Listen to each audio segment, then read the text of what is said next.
17वां BRICS सम्मेलन Brazil के Rio de Janeiro में आयोजित हुआ। ये सम्मेलन की इस बार थीम थी समावेशी और सतत ग्लोबल साउथ। सम्मेलन की अध्यक्षता वही करेगा जहां पर सम्मेलन हुआ, ये फिक्स्ड होता है। रियो डी जेनेरियो घोषणा मतलब सभी ने मिलकर क्या निर्णय लिया हम कहेंगे।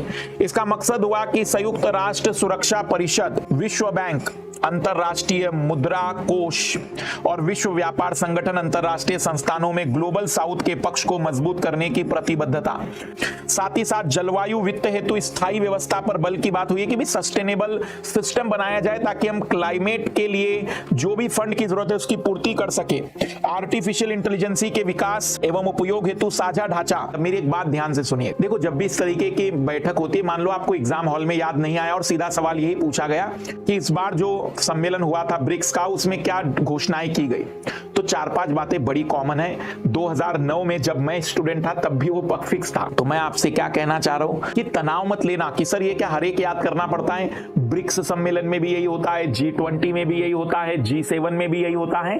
बस उनके अपने थोड़े से पर्सनल इंटरेस्ट आपको पता होने चाहिए कि भाई G7 क्या चाहेगा, वापिस अपनी पुनर्स्थापना करना, वापिस अपनी शक्ति को प्राप्त करना। G20 चाहेगा कि पूरा दुनिया भर में निर्णय सभी के द्वारा मिलकर लिए जाए, डेमोक्रेटाइजेशन, यूनाइटेड नेशन में बेटर किया जाए, G20 के महत्व को बढ़ाया जाए वैश्विक हर निर्णय में। तो लगभग हर जगह ये बातें सेम ही होती हैं, चलते रहता है। ये वैश्विक संगठन इसी तरीके से काम करते हैं वास्तविक रूप में।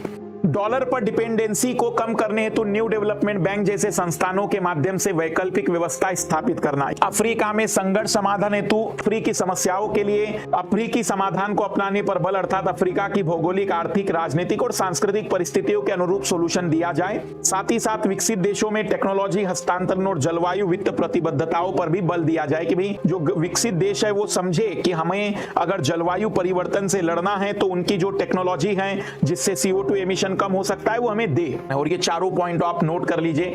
भारत अधिकतर जगह वैश्विक मंच पर यही बातें दोहराता है। पहला कि वैश्विक आतंकवाद, क्योंकि हम आतंकवाद से बहुत ज्यादा पीड़ित है। दूसरा, इन संस्थानों को सुधार करिए क्योंकि इसमें हमारी ज्यादा भूमिका नहीं है। तीसरा, हम ऐसे समाधानों की ओर ज्यादा महत्व रखेंगे जिसमें कोई थर्ड पार्टी नहीं आएगा। जैसे बीच बीच में हमारे विशेष डोनाल्ड ट्रम्प बीच बीच में कहते रहते कि मैं मध्यस्थता कर दूंगा भारत पाकिस्तान में। हमने कहा भाई तुम होते कौन हो मध्यस्थता करने वाले?